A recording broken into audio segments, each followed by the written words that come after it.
Золотистый ретривер лежал возле дороги 4 года, ожидая возвращения семьи, которая больше никогда не вернулась. Но когда сотрудник автозаправки решил помочь, случилось нечто неожиданное. Джеймс недавно устроился на скромную пригородную заправку в Торонто, но не прошло и нескольких дней, как он начал замечать поблизости одинокую собаку с блестящей золотистой шерстью. Она появлялась в определенном месте рядом с дорогой и стояла там, наблюдая за машинами, которые приезжали и уезжали. Этот крепкий, но исхудавший пес занимал свою позицию весь день, несмотря на суету вокруг. Его глубокий и грустный взгляд всегда казался устремленным вдаль, как будто он ждал кого-то, кто так и не пришел. Однажды во время перерыва на обед в помещении заправки Джеймс решил задать вопрос, который вертелся у него в голове уже несколько дней. «Кто-нибудь что-то знает об этой собаке?» — спросил он, обращаясь к коллегам. Наступило неловкое молчание, а затем Эрик, самый старший сотрудник, почесал бороду и нахмурился, размышляя. «Что ж, он был здесь, когда я начал работать, примерно 4 года назад. Он всегда стоит в одном и том же месте каждый день, вне зависимости от погоды. Я действительно не знаю причины. Возможно, кто-то бросил его здесь, и бедный пес до сих пор ждет, пока за ним вернутся». Ответ ошарашил Джеймса. Столько лет прошло, и никто не знает о нем ничего. Никто даже не попытался помочь. Ричард, еще один из работников, пожал плечами. Некоторые из нас пытались взять его домой, но он всегда возвращался, и мы также звонили в приюты, но он всегда убегал, когда они приезжали. Он не представляет опасности. Джеймс молчал, обдумывая новости. Мысль, что Чарли провел так много времени на улице, переживая суровые канадские зимы, разбивала ему сердце. Другие работники, несмотря на то, что они уже привыкли к присутствию Чарли, не могли не восхищаться решимостью Джеймса. В одно утро, когда солнце только вставало, Джеймс подошел к Чарли. Собака находилась в своей обычной позиции, ее глаза следили за движением машин.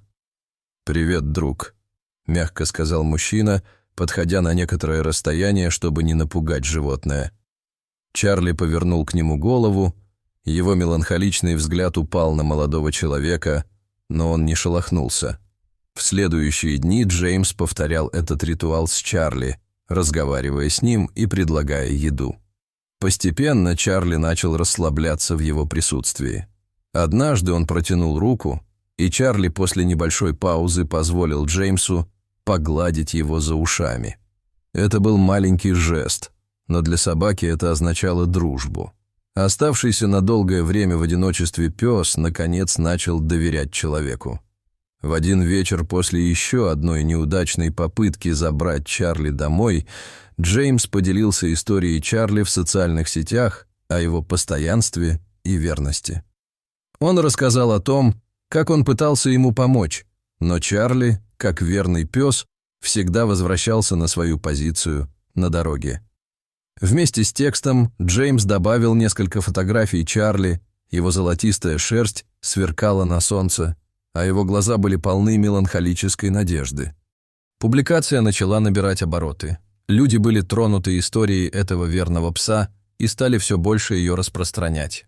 Отклики и комментарии, полные сочувствия и беспокойства, накапливались, но ничто не могло подготовить Джеймса к сообщению, которое он получил той ночью. Оно было от женщины, которая представилась соседкой бывших хозяев Чарли. Она узнала собаку по нескольким фотографиям.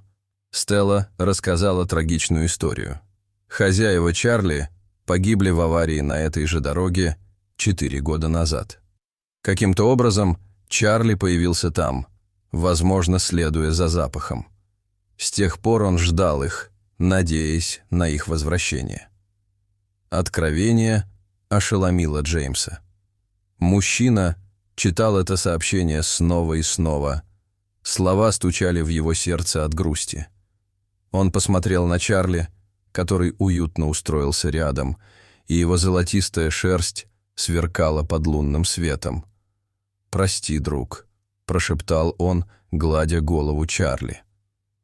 Хотя он не мог вернуть его бывших хозяев, возможно, он мог сделать что-то еще для своего друга. На самом деле, именно Стелла однажды предложила подход, который он раньше не рассматривал. «Возможно, Чарли должен закрыть эту главу своей жизни так же, как и люди», — предложила она.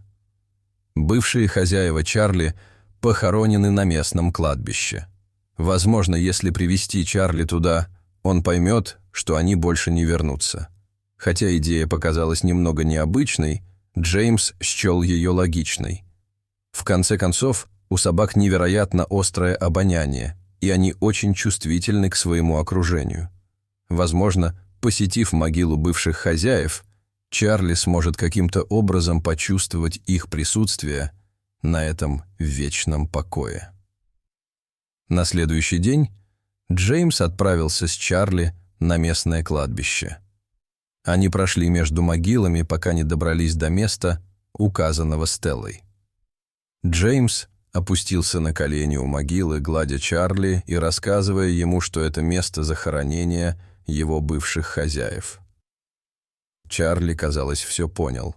Он стоял рядом с могилой долгое время, его нос слегка двигался, как будто он что-то чувствовал. Затем он медленно улегся рядом с могилой и начал плакать. Это был единственный способ выразить эмоции. Джеймс почувствовал трогательное отношение своего друга. «Ты самая верная собака, которую я знаю», – прошептал Джеймс. Они провели там весь день в тишине, под тенью старых деревьев кладбища. К наступлению вечера Джеймс встал и помахал Чарли, указывая, что пора идти. На этот раз Чарли не вернулся на дорогу. Вместо этого он последовал за Джеймсом и впервые переступил порог двери в другой дом. Это было началом новой жизни для этого золотистого ретривера. Он нашел мир с прошлым и в то же время новую семью. Джеймс, в свою очередь, нашел друга, который продемонстрировал ценность верности.